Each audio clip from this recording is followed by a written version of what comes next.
Nothing about that Thursday felt like a Thursday that would change everything. That's the thing I keep coming back to. Nothing felt wrong, at all. Until it did. My name is Todd Moore, 73 years old, 31 years as a structural engineer in this city, Boston born, Boston built, and perfectly content to stay that way. I live in a brownstone on Rutland Square in South End. I drive a 2021 Volvo XC90. I had no enemies, no feuds, no unfinished business with the world. I am, by any honest measure, a simple man with a good life. And on the 22nd of November, my son invited me to Thanksgiving dinner. That's it. That's all it was. A Thursday. Dinner with family. Or so I thought. Welcome to Dad's Raw Revenge. Hit that like button. Drop a comment below letting me know where you're watching from. This story is going to take you somewhere. Alan called me the Tuesday before. I was at Render, halfway through my coffee, watching the morning foot traffic on Warren Avenue, when my phone buzzed on the table. Alan, I picked up. Dad, you coming Thursday? Lauren's been in the kitchen since Monday. I'm talking the full spread. Define full spread, I said. Clam chowder to start. Roast turkey, herb butter, the works. She's doing her cranberry relish. You know the one with the orange zest you liked last year. I did like that cranberry relish. That detail right there is probably what got me. Who else is coming, I asked. Just us. Keith's staying here now, so he'll be around. And Lauren's cousin Jeff is driving up from Needham with his girlfriend Amy. Nothing big. Casual. I almost said no, not for any particular reason, just the comfortable inertia of a man who has learned to enjoy his own quiet. But the cranberry relish, and the fact that I hadn't seen Alan in nearly 6 weeks. What time? I said. 3:30. Come hungry. I smiled. I'll bring wine. I hung up, finished my coffee, and spent exactly 0 seconds thinking anything was wrong. That's the thing I want you to understand going in. I was happy to go. I was looking forward to it. Thanksgiving morning, I woke up at 7, made coffee, read the Globe on my tablet, watched about 20 minutes of the parade on television, before it became too loud for a quiet man's morning. I showered, dressed, gray slacks, a white button-down, my charcoal overcoat, stopped at the wine shop on Tremont Street and picked up a bottle of Malbec, and drove the Volvo up to Chestnut Hill Avenue feeling, if I'm being completely honest, content. Alan and Lauren's house is a colonial revival. Brick-faced, black shutters, a front walk lined with ornamental boxwoods that Lauren tends like they're her children. The kind of house that announces its owner is doing well without technically bragging about it. I pulled in behind Keith's Jeep Grand Cherokee at 3:27 and sat for a moment, engine idling, looking at the house with the warm light coming through the front windows and the smell of roasting turkey already reaching me even through the closed car door. Nice, I thought. This is going to be a nice evening. Lauren answered the door before I knocked. She was in an apron, hair back, and she pulled me into a hug that, I'll admit, surprised me. Lauren is not what you'd call a physically demonstrative woman, but it was Thanksgiving, and people expand a little on holidays. I didn't think anything of it. Todd, right on time. Give me that coat. Alan appeared from the living room, hand already extended for the wine bottle. Dad, you look good. Come in. Keith was on the couch, scotch in hand, watching the pregame. He raised his glass. Brother, Keith. I settled into the armchair across from him. How long you staying with them now? He shrugged. Couple more weeks. Maybe through Christmas. He swirled his glass. Divorce is a hell of a thing, Todd. It is, I agreed. We watched the pregame in comfortable silence for a while. That particular brand of male family silence that doesn't need filling. The house smelled extraordinary. Butter and herbs and something sweet from the oven. Lauren had set the dining table properly. Cloth napkins, the good china, candles not yet lit. Jeff and Amy arrived from Needham around 4. Quiet, pleasant people. The kind that contribute just enough conversation to keep a dinner moving without dominating it. Everything was completely, perfectly normal. I cannot stress that enough. About 20 minutes before Lauren called us to the table, Alan came in from the kitchen holding a small dark bottle. Brown label, minimalist font, the kind of packaging that signals it costs more than it should. Hey Dad, before I forget, He held it out. I've been seeing this nutritionist Lauren got us on, and she put me onto this. Heavy metal detox drops, all natural. She says most people our age are carrying around accumulated environmental toxins and don't even know it. Does wonders for energy levels, apparently. I looked at the bottle. I looked at my son. Alan, I'm not taking supplements from a nutritionist I've never met. Dad, I take what Dr. Harris tells me to take. That's it. It's not a medication. It's a supplement. Like a vitamin. He sat down on the arm of the couch. Look, I've been taking it for 3 weeks. Lauren, too. You mentioned being tired at the end of October. Remember? On the phone? I had mentioned that. A passing comment about feeling run down after a long week. He remembered. It's completely natural, Alan continued. No interactions. I checked. I examined the bottle. The label listed botanical extracts, trace minerals, distilled water. Nothing alarming. Nothing that looked remotely pharmaceutical. My son had remembered an offhand comment I made about being tired and gone out and bought me something for it. I felt, in that moment, genuinely touched. A few drops? I said. In a drink. That's it. Lauren appeared at the doorway right then, apron off, hair down, carrying a glass of sparkling water. I already poured you one, Todd. It's really tasteless, I promise. You won't even know it's there. Alan measured the drops himself. Carefully, 11 of them. I watched him count, the way you absently observe small domestic details without attaching meaning to them. Cheers, Dad. Cheers, I said. And I drank it. Dinner was everything Alan had promised.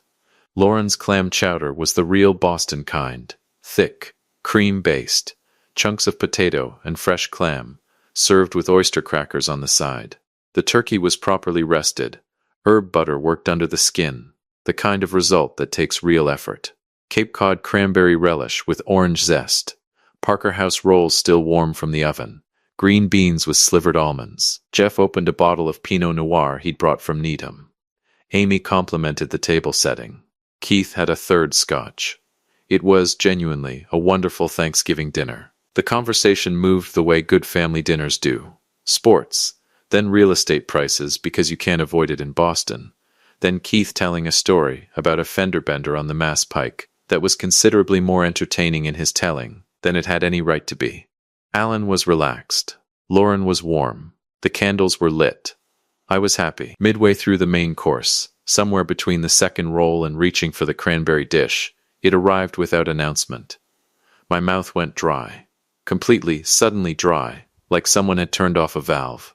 I reached for my water glass and noticed, in a distant and confused way, that my hand felt slightly disconnected from the instruction I'd given it. A faint metallic taste moved across the back of my tongue. I set my fork down quietly. Took a breath. The room hadn't moved, but something in my equilibrium had shifted by a fraction. I felt warm. Then not warm. Am I getting sick? I genuinely, 100% thought I was coming down with something. A bug. Maybe the start of a winter cold. I'm 73. The body occasionally sends memos without explaining itself. You all right, Dad? Alan's voice, from across the table. Fine, I said. Just a little warm. I smiled. Lauren, this turkey is genuinely exceptional. She beamed. Thank you, Todd. I kept eating, kept talking. But the metallic taste persisted, and the subtle wrongness in my equilibrium didn't pass the way a head rush does. It just quietly deepened. Maybe some water will sort it. Excuse me a moment, I said, setting my napkin on the table. Going to grab some water from the kitchen. I can get it. Lauren half rose. Stay.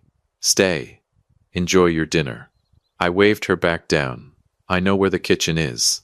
The kitchen was quiet and cool after the warmth of the dining room. I filled a glass and stood at the counter drinking it slowly, waiting for whatever this was to pass. The metallic taste didn't pass. I set the glass down and my hand, still not entirely cooperating, caught the edge of my napkin and sent it sliding off the counter. It drifted down and landed near the trash can, tucking into the narrow gap between the cabinet and the bin. I bent down to retrieve it, and I saw the blister pack. It was wedged in the shadow of that gap, torn, partially crumpled, pushed back far enough that you'd never see it standing upright. A corner of foil packaging with the clinical block lettering that belongs to prescription medication, not a kitchen. Someone in this house is sick and hasn't told me. That was my first thought. My only thought. Genuine, immediate concern. The instinct of a father and an older brother wondering which member of his family was dealing with something they'd been too proud or too private to mention. I picked it up and turned it over. Scopolamine. I didn't know what it was. I want to be absolutely clear about that. I was not alarmed by the name. I was concerned. The way any parent is concerned when they discover a family member is on medication they knew nothing about. Alan's blood pressure had been high the previous year. Keith had mentioned something about vertigo over the summer. I took out my phone to look it up. To understand what this person was dealing with. To know whether I should say something or leave it alone. I typed the name into the search bar. The results loaded. I read the first entry. Then I read it again. Scopolamine, contraindicated in elderly patients. Known effects include acute disorientation, profound short-term memory loss, temporary amnesia, and episodes of confusion that may present as early-stage dementia. The glass of water was still in my hand. From the dining room came the sound of Keith's laugh at something, loud and easy and completely normal, and the quiet underneath it of a family finishing Thanksgiving dinner. Elderly patients, memory loss, confusion that may present as dementia. I stood completely still in my son's kitchen and let the information arrange itself in front of me the way structural data arranges itself when you're looking at the load-bearing math of a building and something in the numbers doesn't add up. The drops. 11 drops. Carefully counted. Lauren already holding the glass. You mentioned being tired at the end of October, remember? No, it's not possible. The room tilted slightly, and I understood with a cold and horrible clarity that the tilt was not from a winter cold. It was not from wine. It was not from the warmth of a holiday table. It had been in my glass before I even sat down to eat. I stood at that kitchen sink with the water running and the blister pack in my trembling hand, and I felt my mind, my sharp, structured, 31-year engineering mind, begin to reach for the edges of a possibility so awful that every decent instinct I had was still trying to reject it. I folded the blister pack carefully and slipped it into the breast pocket of my jacket. I turned off the tap. I picked up my water glass. I walked back to that dining room, sat down in my chair, smiled at my family, and reached for the cranberry relish. And I said nothing, because I didn't know yet. Not for certain. But something had changed in that kitchen that I couldn't change back. Before I left that night, Alan pressed 2 brand new, sealed bottles of the detox drops into my hands at the door. Take them every day, Dad. You'll feel so much better. I looked at my son's face, open, warm, smiling, and I searched it the way you search a blueprint for the flaw you pray isn't there. I will, I said. Thank you, Alan. I walked to the Volvo. I sat in the dark for a moment before starting the engine. Maybe it's nothing, I told myself. Maybe there's a perfectly reasonable explanation. I drove home to Southend and sat at my kitchen table and stared at that blister pack for a very long time. Then I picked up my phone. Not because I was certain, because I needed to be sure. Stay with me. Because what I found out, I wasn't ready for. There is a moment in every man's life when the ground beneath him shifts, and nothing, not one single thing, will ever look the same again. Mine came at 11:47 on a Friday night in November, sitting alone at my kitchen table in Southend, Boston. I hadn't touched the bottles. They were sitting right where I'd set them when I walked in, center of the kitchen table, under the overhead light, like 2 small exhibits in a case that hadn't been named yet. I'd been staring at them on and off for the better part of 2 hours. The blister pack unfolded flat beside them, my coffee gone completely cold. Scopolamine, I'd read everything Google had on it by that point. Medical databases, pharmacology references, a NIH paper on anticholinergic toxicity in geriatric patients that I read twice, even though half the terminology required a second tab to decode. I am an engineer. When something doesn't add up, I do not stop at the first explanation. I follow the load path all the way to the foundation. What I found did not have a good foundation. Scopolamine was not a supplement. It was not a wellness product. It was a prescription-controlled substance with a narrow therapeutic window, used in very specific, very monitored medical contexts. Patches for motion sickness. Pre-surgical sedation. What it was not was an ingredient in an all-natural detox supplement, handed to a 73-year-old man over Thanksgiving dinner. But maybe there's an explanation. The reasonable part of me kept saying. Maybe it's a contaminated batch. Maybe it's a mislabeled product. Maybe whoever dropped that blister pack has a legitimate prescription, and this is all a terrible coincidence. I wanted that to be true. I want you to understand that. I am a father. I wanted there to be an innocent explanation more than I have ever wanted anything. But the engineer in me kept returning to one detail I couldn't explain away. 11 drops, carefully counted. Lauren already holding the glass.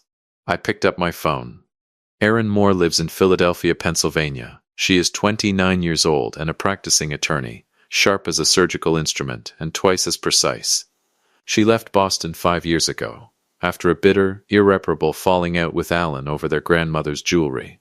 A dispute I now believe Alan manufactured from start to finish to remove the one person in this family who would never be fooled by him.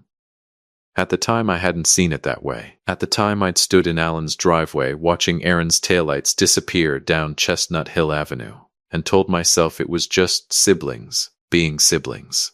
I had been wrong about that. I had been wrong about a lot of things. Erin and I had maintained our relationship quietly.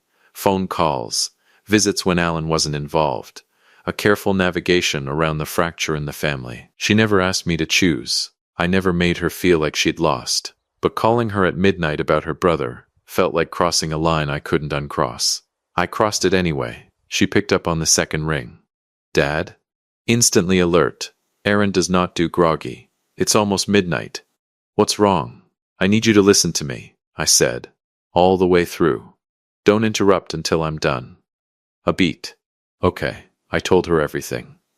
The call from Alan on Tuesday. The dinner. The drops. Alan measuring 11 of them carefully into a glass Lauren had already poured. The way it hit me mid-meal. The dry mouth. The metallic taste. The room tilting in a way that had nothing to do with wine. The napkin falling. The gap between the cabinet and the bin. The blister pack. The Google search at the kitchen sink with the tap running. I told her about the 2 sealed bottles Alan pressed into my hands at the door with a smile. Take them every day, Dad. I talked for 11 minutes straight. Erin told me later she timed it. When I finished, the line went completely quiet, long enough that I checked the screen to see if the call had dropped. Erin, I'm here. Her voice had changed. The midnight alertness had shifted into something else entirely, a stillness I recognized. I'd heard it once before when she was 16 and discovered her high school principal falsifying attendance records for failing athletes. She'd dismantled the man so methodically he resigned before the school board had finished reading her documentation. That stillness. That gear change. Don't touch the bottles, she said. I'm not touching them. Sealed? Both of them. Factory sealed. The blister pack. You have it? Right here in front of me.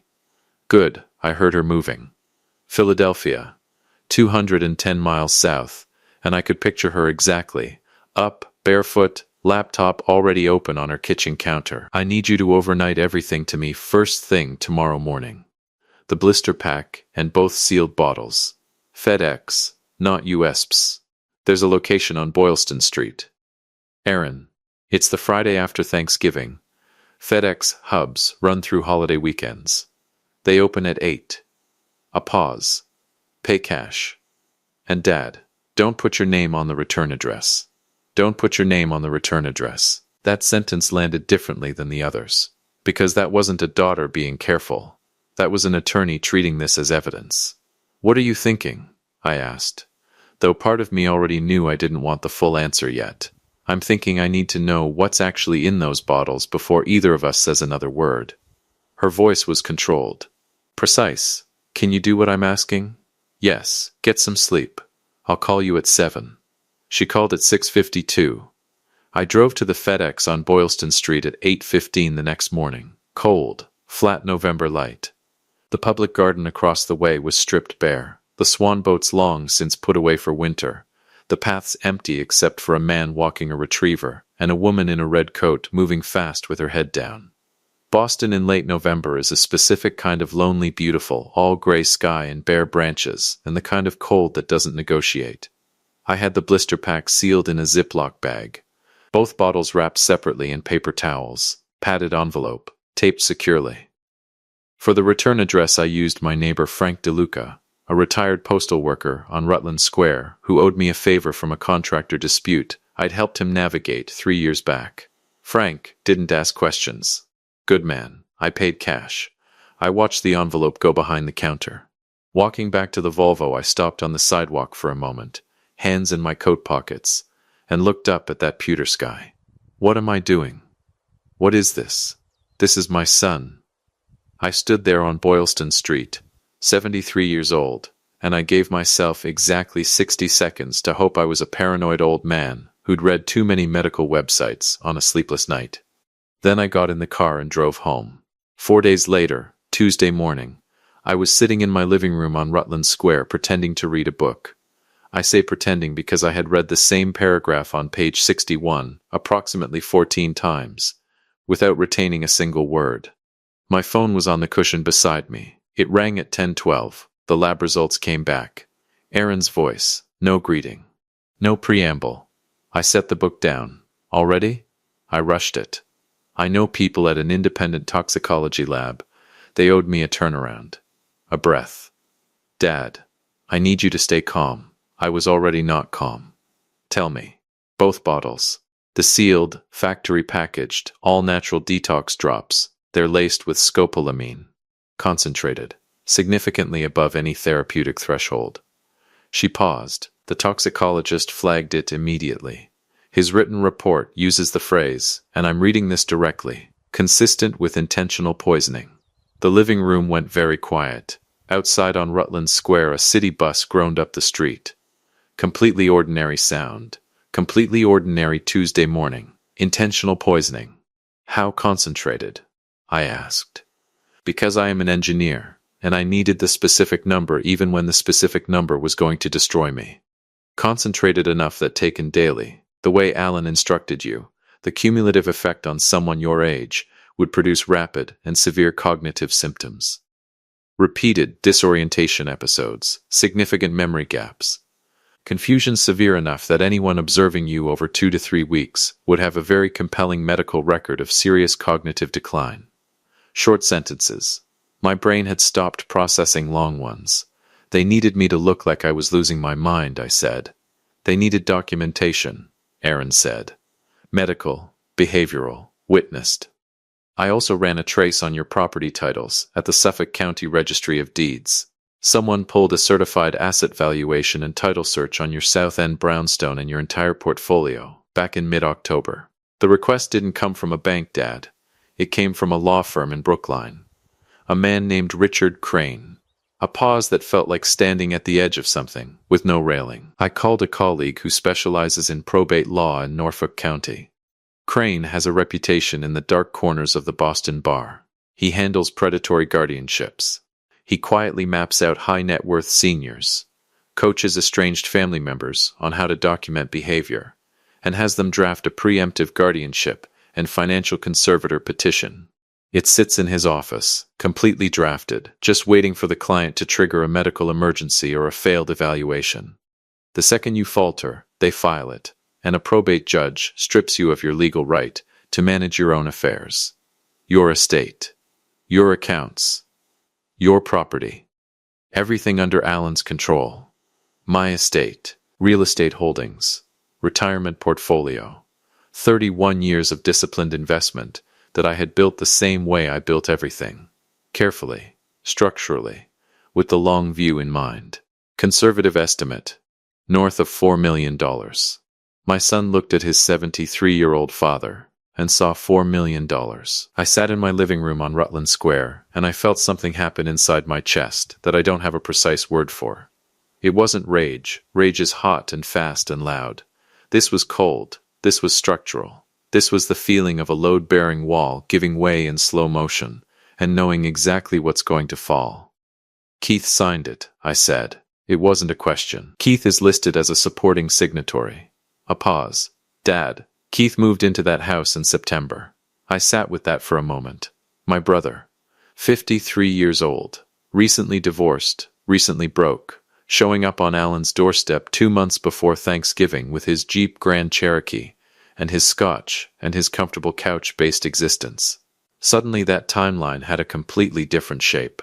They bought him, I said quietly. That's my read, Aaron said.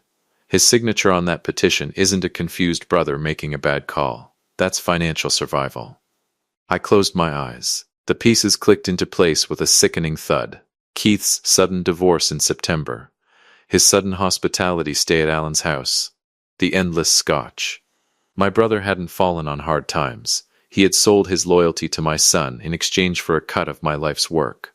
Alan provided the professional setup, and Keith provided the insider family validation. It was a corporate takeover of a father's mind. Her voice stayed level, but I could hear the pressure underneath it. That low, contained fury that Aaron had inherited directly from me. Are you okay? Was I okay? Was I okay, sitting in the house I'd owned for 26 years, with the maple trees bare outside my window and the coffee going cold on the table, having just been told that my son, my daughter-in-law, and my brother had built a coordinated legal and medical scheme to chemically impair me, document my decline, and seize everything I'd spent a lifetime building.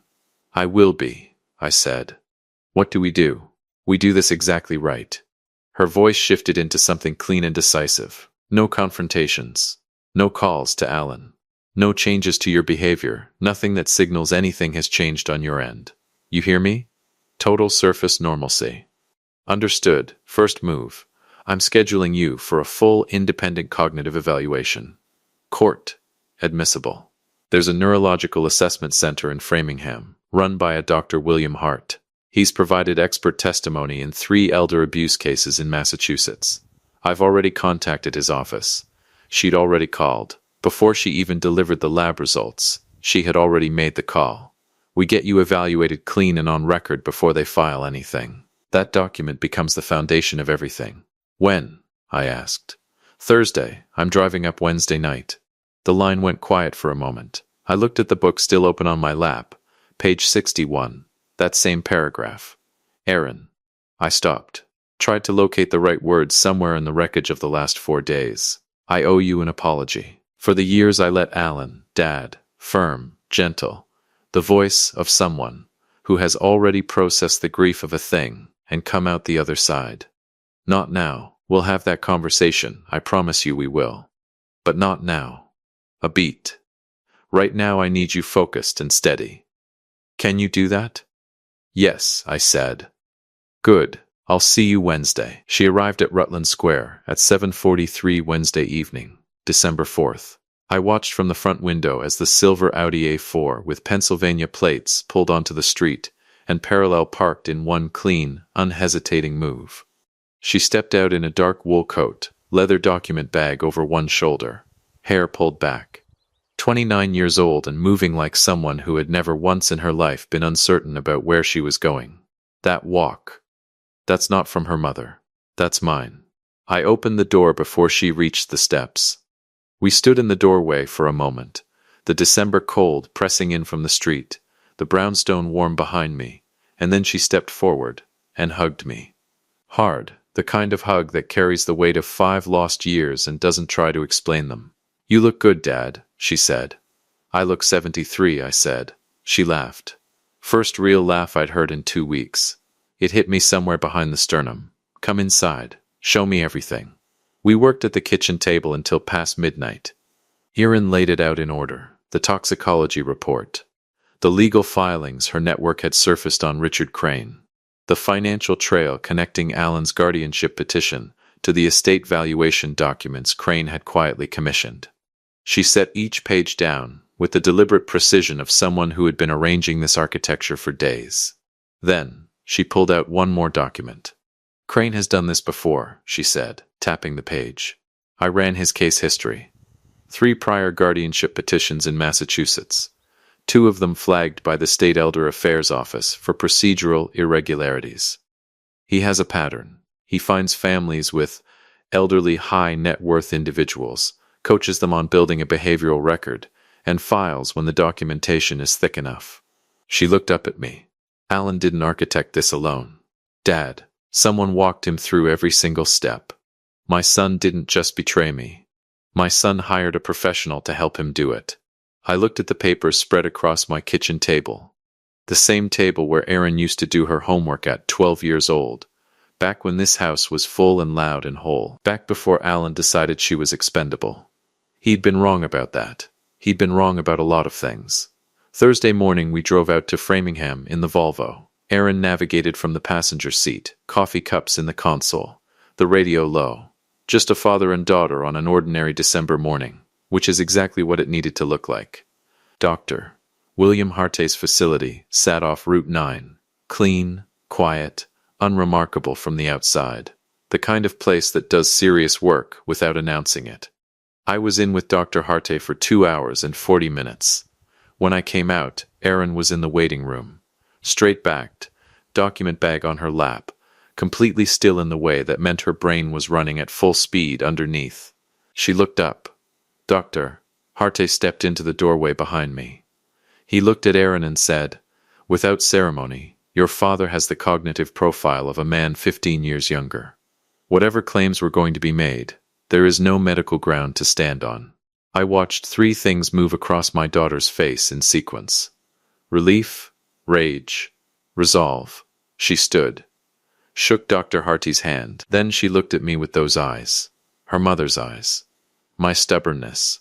This impossible combination that produced the most formidable 29-year-old I have ever encountered. And she said, quietly, "Okay. Now we build the case."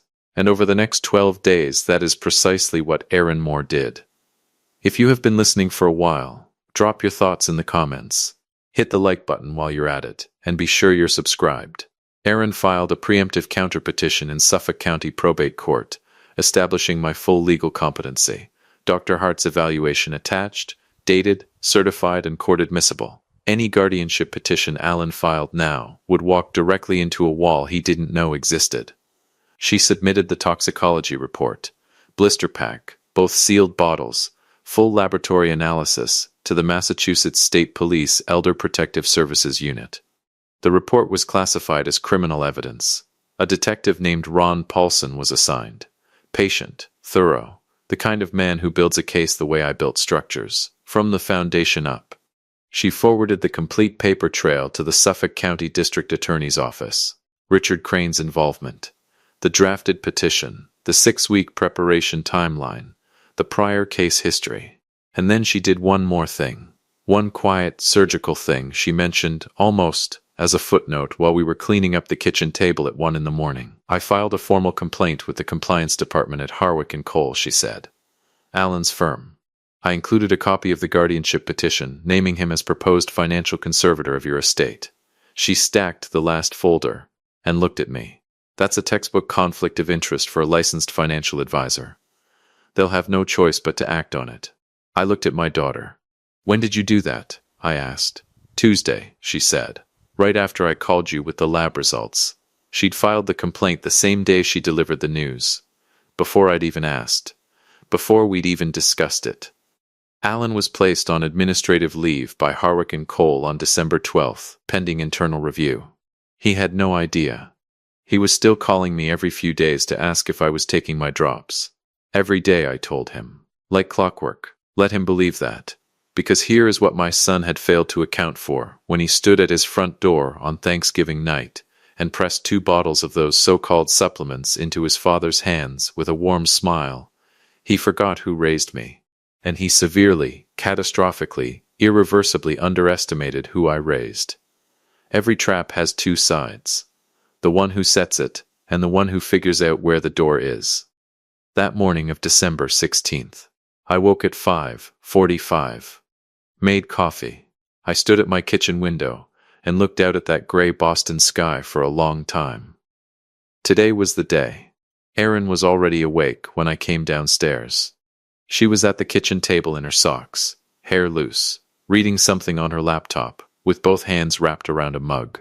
She'd been staying in the guest room for 11 days. 11 days of late nights at this same table, closed-door phone calls, documents printed and annotated in red ink, and stacked in labeled folders that had slowly taken over the left side of my kitchen. She looked up when I came in, didn't say good morning, just looked at me steadily with those eyes, her mother's shape, my resolve, and asked, "You ready?" I poured my coffee, sat down across from her. "More than ready," I said. "We move on the 16th, she said. "I'll call Paulson tonight." The trap Erin had built over those 12 days was a masterclass in structural engineering. She hadn't just built a legal defense, she had laid a criminal landmine. The competency certs from Dr. Hart were sealed and logged with the court. Detective Paulson's criminal case file was signed off by the DA. The net was fully woven, we just needed them all in one room to pull the cord. The plan itself was simple. Simple plans are the only ones that work. I called Alan at 9 on the morning of December 16th. I told him I needed to sit down with the family about some estate paperwork, that my attorney had flagged some items that needed to be addressed in person before the end of the year. I kept my voice slightly uneven, slightly halting. The voice of a 73-year-old man, navigating something administratively confusing. Alan agreed before I'd finished the sentence. Of course he did. Estate paperwork. In person. His father was confused and cooperative. As far as Alan was concerned, Christmas had arrived 12 days early and was standing on his doorstep in a charcoal overcoat. We settled in at 2 o'clock. Erin left the brownstone at 11 in the Audi. 2 stops to make. She didn't elaborate, and I didn't ask. I dressed carefully. Gray wool slacks, white button down, the charcoal overcoat. I stood at the bathroom mirror for a moment and looked at the man looking back at me, and I straightened my collar and walked out the door. I arrived at Chestnut Hill Avenue at 1:55. Lauren answered before I knocked. Big warm smile, the door swinging open with the practiced ease of a woman who'd been watching for my car. "Todd. Come in, can I get you anything? Something to drink?" "Just water," I said pleasantly. "Thank you, Lauren." She didn't flinch. Not even a flicker. Alan was in the living room with Keith. Both of them stood when I entered, that same careful, attentive deference that I now recognized for exactly what it was. Not respect. Management. Keep the old man comfortable and calm and right where you need him. "Dad." Alan pulled me into a hug. Firm, warm, completely convincing. The embrace of a man who believed he was days away from everything he'd been building toward. "Glad you came. Sit down, sit down." "In a minute," I said. I looked around that immaculate colonial revival living room. The same careful surfaces. The same staging. The last time I'd stood in this room, I was pretending to forget what my fork was for. I wasn't pretending anything today. I checked my watch. 1:58. 2 minutes. Alan settled into his chair with the loose, comfortable confidence of a man holding every card in the deck. "So, estate paperwork. What did your attorney flag?" I looked at my son across the room, 41 years old. My blood. The boy I'd taught to ride a bike on the Esplanade, helped move into his first apartment in Alston, watched marry Lauren on a June afternoon in the Berkshires. "She flagged everything," I said. A small silence. Alan's smile held. "She?" The doorbell rang. I watched my son's face as Aaron Moore walked through his front door. I have witnessed a few genuinely unforgettable things in 73 years of living. Structures I designed going vertical for the first time. The moment each of my children was born. A sunrise over Boston Harbor from the top of a job site on a cold March morning in 1987. This was one of them. Alan's smile didn't collapse all at once. It left in stages, like a building losing power floor by floor. First the eyes changed, then the corners of his mouth lost their hold. Then his jaw went just slightly slack before some instinct caught it. Lauren made a sound behind him that was not a word. Keith stood up from the couch. Then slowly sat back down. Erin walked in like she owned every inch of floor beneath her feet. Dark wool coat, leather document bag over one shoulder. The complete and total composure of someone who had been preparing for this specific moment for 12 days. She came and stood beside me and looked at her brother across the room with an expression that contained nothing warm whatsoever. "Alan," she said. Just his name, like a period at the end of a very long sentence. "What?" Alan looked from her to me. "Dad, what is this? What's she doing here?" She's my attorney, I said. And my daughter. Both of which she's always been. You just forgot the second part. Erin set her document bag on the coffee table. She opened it without rushing. No drama, no performance. Just the clean efficiency of someone who had done this before and would do it again. The room was so quiet, I could hear the December wind pressing against the windows. She placed 3 documents on the table, side by side. Precise. The first document, she said, her voice the temperature of the street outside, is a certified toxicology report from an independent laboratory, confirming that the sealed supplement bottles given to my father on November 22nd contain concentrated scopolamine, well above any therapeutic threshold. The toxicologist's written report classifies the finding as, and I'm quoting directly, consistent with intentional poisoning. Lauren sat down on the arm of the couch. Her face had gone the color of the walls. The second document is the mental competency and guardianship petition drafted by Richard Crane of Brookline, signed by Alan Moore and Keith Moore, along with correspondence and filing records establishing a preparation timeline beginning in mid-October. She paused. Let the room absorb it. The petition names Alan as primary guardian and financial conservator of my father's estate. Keith was staring at the carpet. The third document is a court-certified independent cognitive evaluation conducted by Dr. William Hart of the Framingham Neurological Assessment Center, dated December 5th, establishing my father's full legal competency. She looked up from the documents and let her gaze move from Alan to Lauren to Keith, with the same steady, clinical precision. So to be very clear about what you did, you deliberately poisoned a fully competent man, staged witness behavioral episodes to manufacture a medical record of decline, and signed your names to the financial motive for doing so. A beat. You didn't make a mistake. You built a case. And so did we. Alan stood up. Erin. Just, everybody calm down, this is. Sit down. Alan. My voice was different. He sat down. I want a lawyer, he said. Something had left his voice. That easy, managed confidence, hollowed out. What was underneath was smaller than I'd expected. Younger somehow. That is the first intelligent thing you've said since November, Erin replied. I strongly encourage it. She looked at me, gave the smallest nod. I took out my phone and called Detective Ron Polson. He picked up on the first ring. Mr. Moore? We're ready, I said. They arrived in 2 unmarked vehicles. No sirens. No theatrical entrance. Just 4 detectives. And the quiet, procedural efficiency of people who understood that understatement was more devastating than spectacle. Detective Paulson was a heavy-set man in his mid-50s, gray mustache, the unhurried manner of someone who had done this enough times to know that rushing it cheapens it. He introduced himself at the door, showed credentials, and walked into that immaculate living room like he had all the time in the world. Lauren started crying the moment Paulson began reading the charges. Not the controlled, managed emotional display I'd seen from her before. Real crying, the kind that comes when the architecture of a lie collapses all at once and there's nothing left to hold the face together. Keith wouldn't look at me. He stared at the floor and kept his hands very still on his knees. Alan said nothing. He looked at the carpet while Paulson spoke. And I knew from the quality of his silence that he had already been coached by someone. Possibly Crane. Possibly an instinct.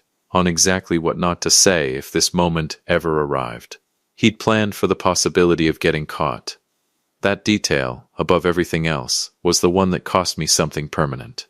The handcuffs came out. And that's when Alan looked up. Not at Erin. Not at Paulson. At me. Dad, his voice broke on the single syllable. Clean in half. I don't know what made me do it. Maybe 31 years of engineering. The need to understand exactly where a structure failed and why. Maybe something older than that. Maybe I just needed to hear him say it out loud. Why? I asked. Just that. One word. The room went still. And then my son, my 41-year-old son, standing in his colonial revival on Chestnut Hill Avenue, with a detective's hand on his arm, started to cry. Not the quiet, dignified kind. The ugly, unraveling kind that a man produces when every wall he's built comes down at the same moment. I didn't, Dad. I didn't mean for it to go this far. He stopped. Wiped his face with the back of his hand. The business. I had a business I was trying to get off the ground, and it went bad. Really bad. I owe people. I owe serious money to serious people, and I didn't know what else to do, and Keith, he glanced at his uncle, who was still looking at the floor. Keith came to me in September. He said there was a way. He laid the whole thing out. And I said no at first. I said no, I'm not doing that. But you did it anyway, I said. Lauren. His voice dropped. Lauren said it wasn't. She said it wasn't like we were hurting you. That you were 73 and you'd either end up in a home or... He couldn't finish the sentence. I looked at Lauren. She had both hands pressed over her mouth, tears running quietly, and she didn't look up. He was old. He'd end up in a home or dead anyway. So it wasn't really wrong. That was the math they'd done on my life. Look at me, Alan, I said. He looked at me. You sat across from me at that table. You counted 11 drops into my glass. You watched me get sick, and you exchanged looks with your wife over the dinner table. My voice stayed even. It surprised me that it stayed even. And then you put 2 more bottles of poison in my hands at the door and told me to take them every day. I let that sit between us for a moment. That's not a man who got into trouble and made a bad choice. That's a plan. And you need to own what it is. He was crying too hard to answer. I turned to Detective Paulson. I'm done, I said. Alan Moore, Lauren Moore, and Keith Moore were each charged with felony elder abuse, criminal conspiracy, and assault by means of chemical poisoning under Massachusetts General Law, Chapter 2.6.5. Richard Crane was referred to the Massachusetts Board of Bar Overseers and disbarred pending criminal investigation for his orchestrating role in the guardianship scheme. Allen was formally terminated by Harwick and Cole, effective December 16th, the same day the handcuffs went on. When the house was empty, it was just Aaron and me. The candles Lauren had lit on the mantel were still burning, this small, absurd domestic detail that made the whole afternoon feel slightly surreal. The good china was visible through the dining room doorway. Lauren had apparently been preparing for a dinner that was never going to happen. I walked to the front window and looked out at Chestnut Hill Avenue. Bare trees, pewter sky, the quiet street going blue in the early December dark. 24 days ago I parked the Volvo right there and walked up that front path genuinely happy about cranberry relish. Erin came and stood beside me. Your estate, she said quietly. The irrevocable trust documents are already filed. Everything is protected. I'm the managing trustee, but Dad, it is entirely yours. Every decision, every distribution, every cent. I want you to be absolutely clear on that. She paused. This was never about the money for me. I knew that. I had always known that. That was the precise difference between my daughter and my son.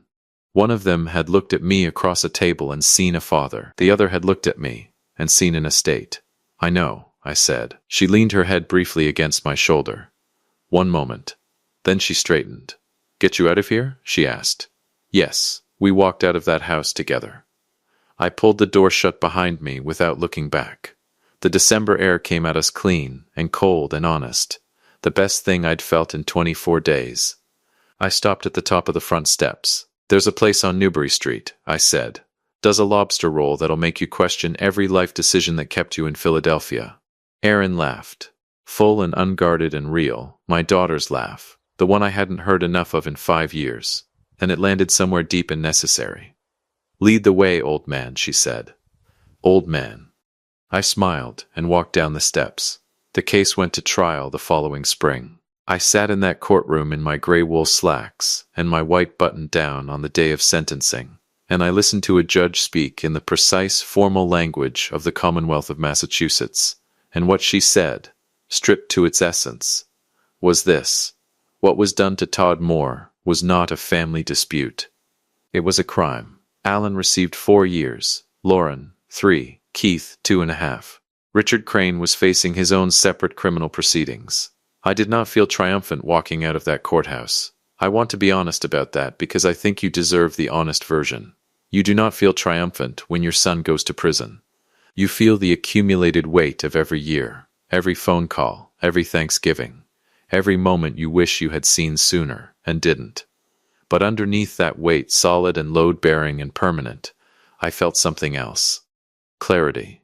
The specific clarity of a man who has been lied to for a very long time and has finally, completely, stopped being lied to. The feeling of a fever breaking, of a winter ending, of putting down something heavy you carried so long you forgot it wasn't supposed to be yours to carry. If this story found you, share it with someone. Hit that like button, subscribe, and drop a comment below. Let me know where you're watching from. I will see you on the next one.